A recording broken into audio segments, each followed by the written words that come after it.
Well, today we have the privilege of meeting with Emma Harmon here, who's age 102, and we're going to have her speak a little bit about her early years. And you can start wherever you want, Emma, but what I want to get to is how your family operated together. And like, did your family generally have meals together and talk around the table? And if so, who was dominant, or did you all participate? That sort of thing.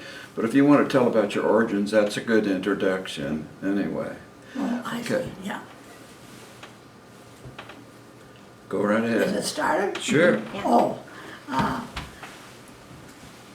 I lived in, I was a fifth child of 8 children, and we lived on a very small farm where we didn't make much money selling farm produce, but it, you know, contributed to the family income and living. And each of us had our own activities we had to do. When you have 8 children, everybody's got to do a job, and I started doing dishes about 6. I could wipe. And then as time went on, you took on more and more activities. Now, we went to school in a small school. It had two classes, 1 to 4 and 5 to 8, and one teacher in each. And that went on for about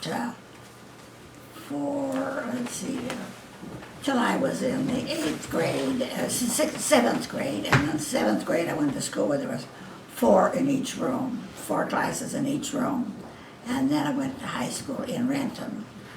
Now, there weren't schools everywhere. You know, you can't believe what it was like in the early days in towns near Seattle.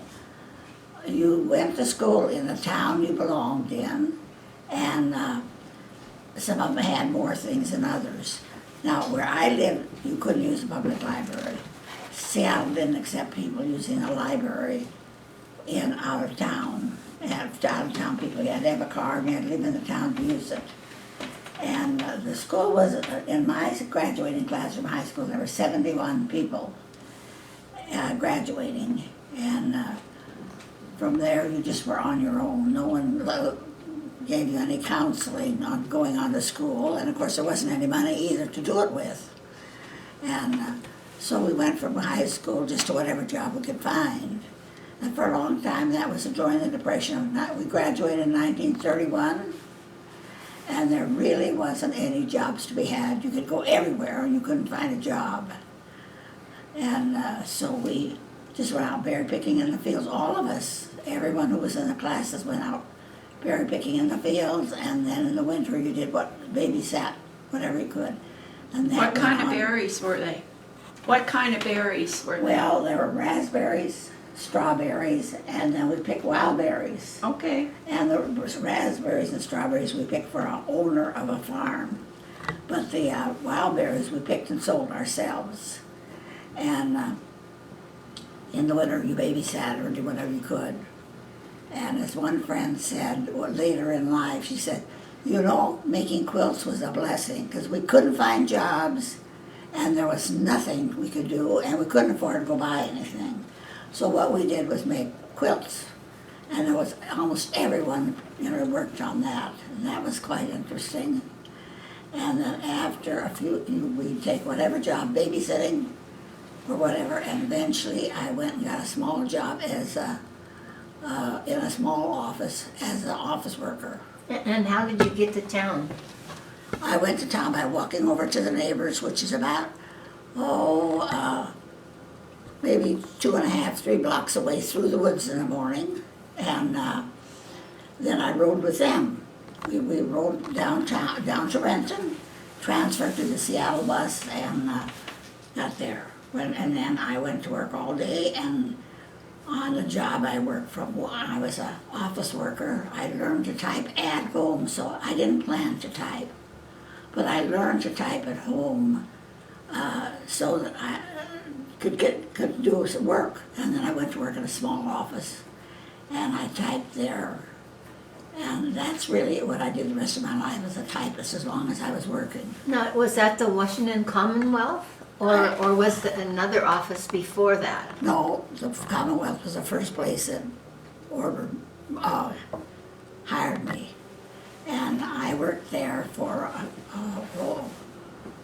maybe 3 or 4 years. And then I got a job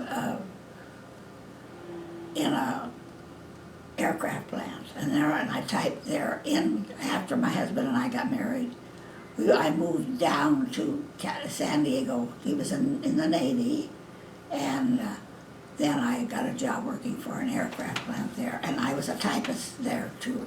But wait a minute. What about when you went when you were in the Washington Commonwealth? You were working on like political things. That was a political officer. And then you decided maybe you'd like to run for public office.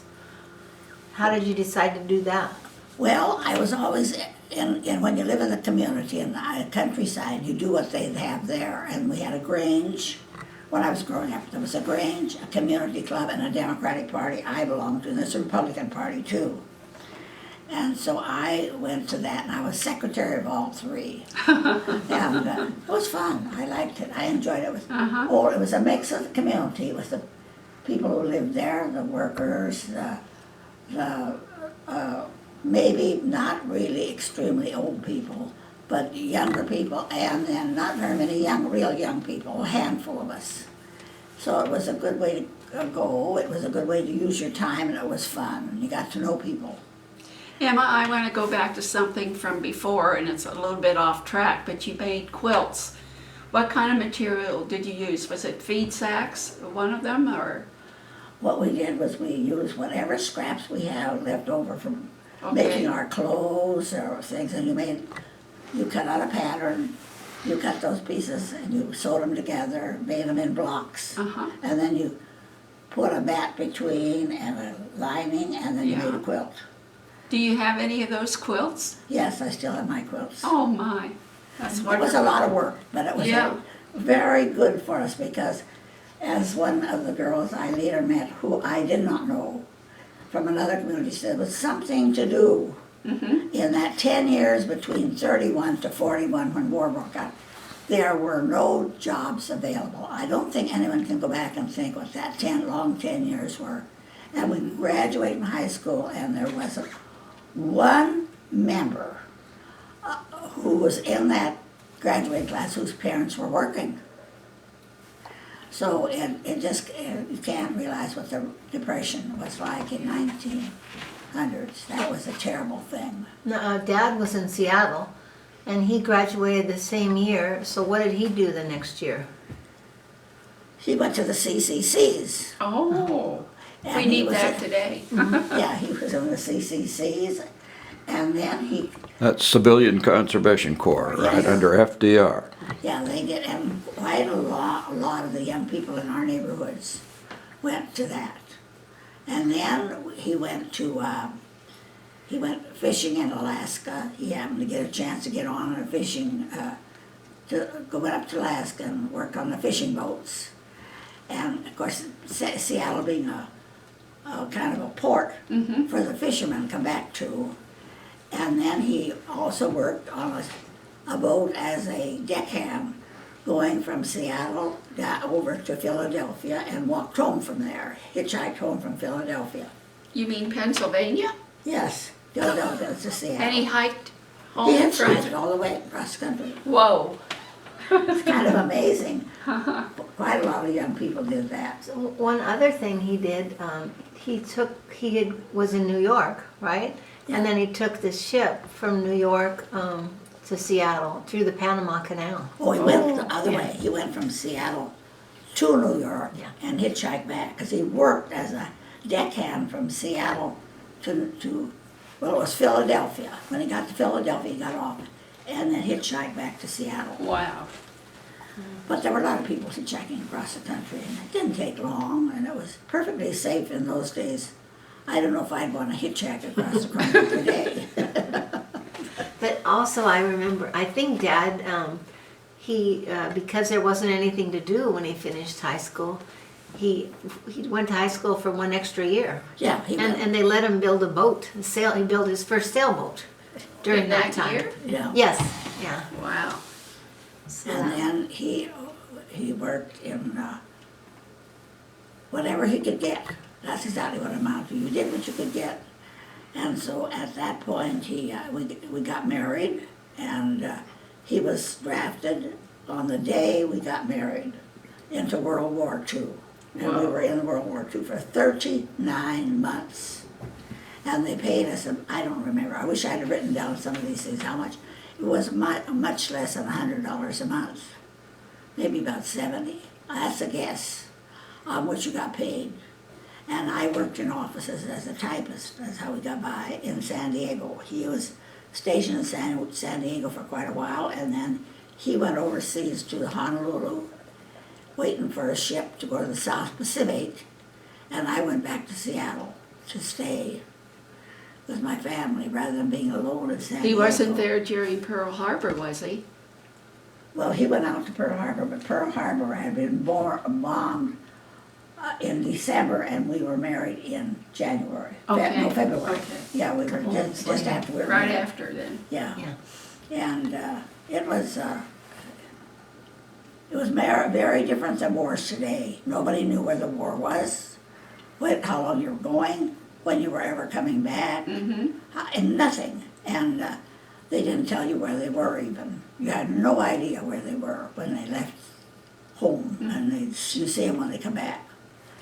And he was 39 months, as was my brother. He was 39 months too, but he was in the Army.